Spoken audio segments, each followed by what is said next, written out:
Ce lundi 5 mai 2025, à Porto Novo, se sont réunis les cadres du ministère du Développement et de la Coordination de l'Action gouvernementale, dont le secrétariat technique de pilotage de la Vision 2060 et les cadres du ministère de la Justice et de la Législation, représentés par la Commission de législation et de codification. Il s'agit d'un atelier en rapport avec le projet de loi portant Vision 2060 et des projets de communication. Ce processus d'élaboration de la Vision 2060, démarré depuis 2022, a traversé plusieurs phases et prend forme petit à petit. Il est présentement à son étude par des experts juridiques afin d'être introduit comme loi et présenté aux instances décisionnelles. Je voudrais vous souhaiter la bienvenue et vous remercier d'avoir répondu favorablement à l'invitation du garde des Sceaux, ministre de la Justice et de la Législation, président de la Commission nationale de législation et de codification, consacrant la tenue de la première session extraordinaire de l'année 2025 de la Commission nationale de législation et de codification.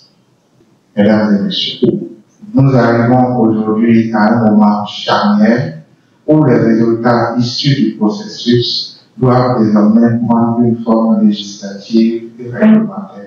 Nous sommes aujourd'hui à la dernière phase avant l'introduction du projet de loi en Conseil des ministres puis à l'Assemblée nationale pour son adoption.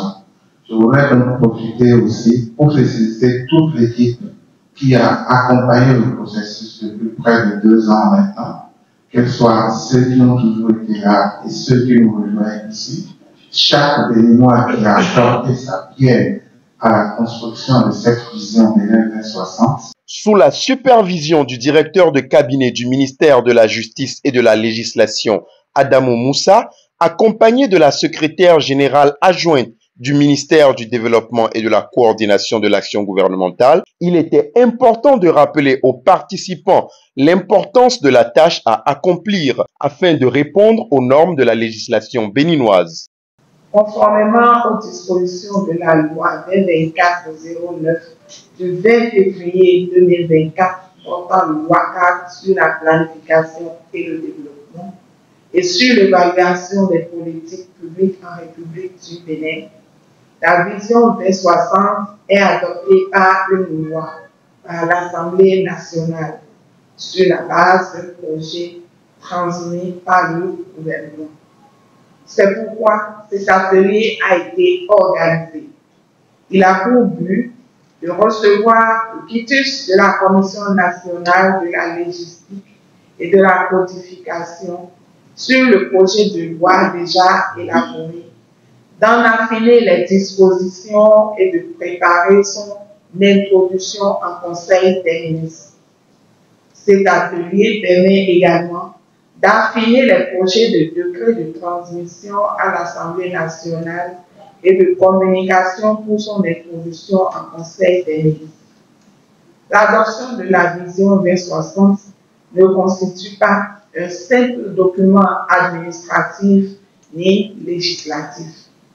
Elle se présente comme moyen d'engager l'ensemble du peuple béninois à suivre une boussole, un cap, un engagement intergénérationnel. Comme l'écrivait Victor Hugo, rien n'est plus puissant qu'une idée dont l'heure est venue. Le projet de loi Vision Bénin 2060 vise à instaurer une vision stratégique de long terme pour le développement du Bénin à l'horizon 2060. Il s'inscrit dans une logique de rupture avec les approches fragmentées, en intégrant une planification courante, inclusive, durable et ancrée dans les réalités nationales et les engagements internationaux.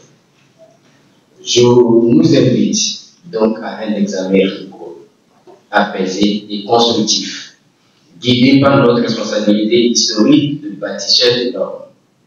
Il ne s'agit pas seulement d'approuver un test, mesdames et messieurs, mais de construire, de bâtir les bases d'un futur commun, partagé et ambitieux.